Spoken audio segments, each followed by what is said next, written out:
आप सभी का स्वागत है मेरे चैनल ट्यूशन टीचर में। मैं प्रीति इकबाल आज आपको सिखाऊंगी स्टोरी पीरियड। ये मेरा लेक्चर नंबर 3 है। लेक्चर नंबर 1 और 2 का लिंक मैंने हमेशा की तरह डिस्क्रिप्शन में दिया हुआ है। हमेशा की तरह पहले मैं इसे रीड कर देती हूँ, फिर मैं आपको एक्सप्लेन कर देती हूँ।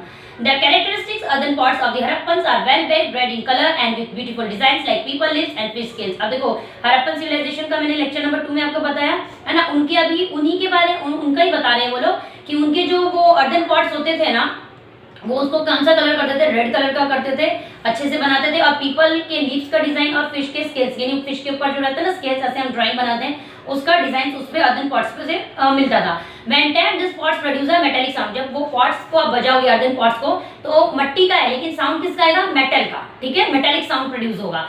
The Harappan craftsmen highly skilled in making bronze objects and beads from semi-precious stones of various colors। अब देखो इनके जो हरप्पन के क्राफ्टमैन थे जो ये अर्दन पॉट्स वगैरह बनाते थे, है ना, वो ब्रॉन्ज के ऑब्जेक्ट्स बनाते थे और मोतियां बनाते थे, बीड्स, है ना, किसमें से, सेमी प्रेशियस स्टोन्स। यानी प्रेशियस स्टोन्स तो आप बोल सकते हो सबसे ज्यादा डायमंड आपका हो गया, लेकिन सेमी प्रेशियस उससे कम हो गया, ठीक है, मतलब कम महंगा। Semi precious stones of various colours में से वो मोतियां बनाते थे। कौन, क्राफ्टमैन, ठीक है, कहाँ के, हड़प्पा के। और इन्होंने कुछ पिक्चर्स दिखाई है, a king hunting a lion, wrestling, a game board and a gamesman found in an exhibition at Ur, Mesopotamia 2600 BC।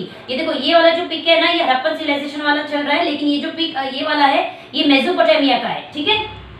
These things were in great demand in Mesopotamia. The names of Harappan gods and goddess are not yet known. However, we know with the help of the Harappa seals and clay figurines that they worship Pashupati, lord of all living animals and a mother goddess। अब देखो ये जो चीजें बताई गई है वो कहाँ पे ग्रेट डिमांड में थी, मेसोपोटामिया में, है ना। और हरप्पन सिविलाइजेशन के गॉड और गॉडेस कौन थे, ये अभी तक पूरा बोलते ना कंफर्म नहीं पता, लेकिन with the help of Harappan seals और क्ले की उनकी जो फिगराइंस फिगर्स वगैरह देखेंगे ना, तो उससे मालूम पड़ता है कि वो लोग कौन से गॉड को वर्शिप करते थे, Pashupati. Pashupati means Lord of all living animals, ठीक है, एंड मदर गॉडेस को वो मानते थे, ठीक है।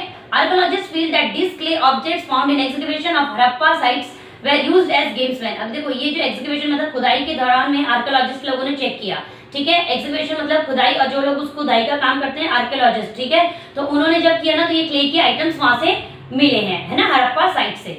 10.4 Sports and entertainment। There were a variety of sports and means of entertainment in the ancient civilization. Hunting and wrestling were the important ones. Games played with the help of game boards and gamesmen were also popular।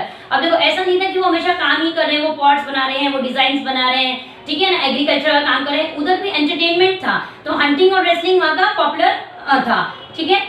Then in ancient Egypt people played a game that were similar to chess. This game was played with a game board and gamesman. It was known as senate. अब देखो जैसे यहाँ पे हम अभी chess बोलते हैं ना, तो इजिप्ट में एक गेम खेली जाती थी with help of game board and gamesman, उसको बोलते थे सेनेट, ठीक है। In ancient China also there were many games played with the board and gamesman. Similar games were popular in Mesopotamia and Harappan civilisation too. ऐसे ही games जो similar popular थी वो मेसोपोटामिया में भी थी और हरप्पन सिविलाइजेशन में भी थी। Many toys are found in the excavation of Harappa sites. They include whirls, whistles, rattles, bullock carts, animals and birds on wheel etc। अब देखो यहाँ पर है ना कुछ इमेजेस ऊपर दिए हैं, हरप्पन टॉय और नीचे भी दिए हरप्पन टॉय, ठीक है। तो जब ये खुदाई हुई ना, मैंने आपको बताया एक्सकवेशन, तब ये सारे टॉयज मिले। अगर आपको पूछे तो आपको याद रखना है whorls, whistles, rattles, bullock carts, animals and birds on wheel। अभी birds on wheels का यहाँ पे दिखा रहे हैं ना, ये वाला, ठीक है। Music and dance were also very important in early civilization। They were an essential part of celebrating a festival। ये सब देखो कोई भी फेस्टिवल हम अगर सेलिब्रेट करते हैं तो म्यूजिक हमेशा बजती है ना, हम बजाते ही हैं। अच्छा म्यूजिक बजती है तो बोलते हैं ना पैर थिरकते हैं, हम डांस भी करते हैं, ऐसे वहाँ पे भी करते थे। Ancient people used many types of musical instruments in Mesopotamia। A stringed instrument known as balak was very popular beside instruments like cymbals, rattles, flutes, drum etc। अब देखो बलक जो था वो मेसोपोटामिया में बताया, ठीक है, और बाकी के अलावा भी उनके पॉपुलर इंस्ट्रूमेंट थे जैसे कि सिम्बल्स, मंजीरा बोलते हैं ना, आपने देखा होगा मंदिरों में ऐसे करके जो बजाया जाता है ना, symbols, rattles, flutes, drum etcetera were also played। The Egyptians kings were known as pharaohs। On the occasion of certain festivals, the pharaohs himself used to participate in the celebration and dance। अब देखो जो Egyptian के Kings थे उनको बोलते हैं pharaohs, ठीक है। जब कोई फेस्टिवल होता था ना तो वो भी उसमें है ना पार्टिसिपेट करते थे।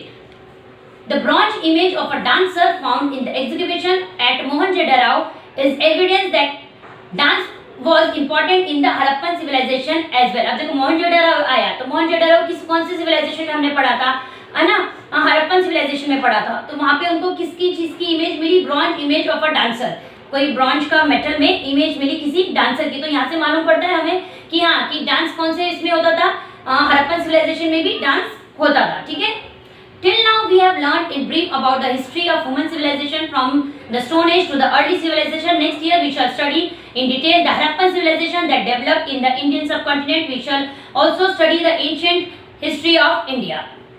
अब देखो इसमें इन्होंने बता दिया, अभी तक मैंने आपको बोला ना कि फर्स्ट लेक्चर में अगर आपने मेरा देखा होगा कि हमने पढ़ा old stone age, middle stone age, new stone age. जैसे न्यू स्टोन एज एंड हुआ, हिस्टोरिक पीरियड बिगिन हुआ। हिस्टोरिक पीरियड में 4 सिविलाइजेशन हमने पढ़े, Mesopotamia, Egypt, China, Harappan civilisation. Harappan civilisation मैंने आपको बोला कि आप कितनी जगह भी अगर आप नॉर्मली इसमें एग्जीबिशंस वगैरह में जाते हो, है ना, तो आपको इसमें बहुत ज़्यादा हड़प्पन सिविलाइजेशन के बारे में पता चलता है। इधर भी हमने हड़प्पन सिविलाइजेशन के बारे में पढ़ा बहुत कुछ, है ना। अब इसमें और ज़्यादा नेक्स्ट ईयर आपको जब आप 6th में जाएंगे तो और डिटेल में आपको मिलेगा। ठीक है, a musical string instrument made of gold named balak found in the exhibition at the city of Ur, a Mesopotamia site. The balak has 11 strings. Its height is approximately 2.5 meters. It dates back to about 2650 BC. It was found in the burial of a Mesopotamia queen. Her name was Puabi. ठीक है, अब देखो ये जो है ना बलक जो instrument दिखाया है, इसकी हाइट है 2.1 मीटर। इसकी जो स्ट्रिंग्स हैं बजाते हैं जो वो है 11 स्ट्रिंग्स हैं। और ये मेसोपोटामिया जो क्वीन थी, जब वो मर गई थी, जब उनको बोलते ना दफना दिया, उनके ब्यूरियल में मिला, और इनकी जो क्वीन थी उनका नाम था पुएबी। ठीक है, तो ये लेसन मेरा यहाँ पे कंप्लीट होता है। मैं उम्मीद करती हूँ थोड़ा सा ये हार्ड है लेसन, लेकिन आप लोग इसे डिटेल में पढ़ेंगे बेटा, क्योंकि नेक्स्ट ईयर आपको इसमें से फिर से कुछ ना कुछ रिपीट आएगा। तो अगर आपको ये अच्छे से समझ में आ जाएगा तो 6th आपके लिए स्टार्टिंग में इजी हो जाएगा, तो आपको बोलते ना हार्ड नहीं लगेगा। तो वीडियो अगर अच्छा लगा हो तो वीडियो को लाइक करिएगा, शेयर करिएगा। यूट्यूब पे देख रहे हैं तो चैनल को सब्सक्राइब करिए, अगर फेसबुक पे देख रहे हैं तो पेज को फॉलो करिए। Thank you.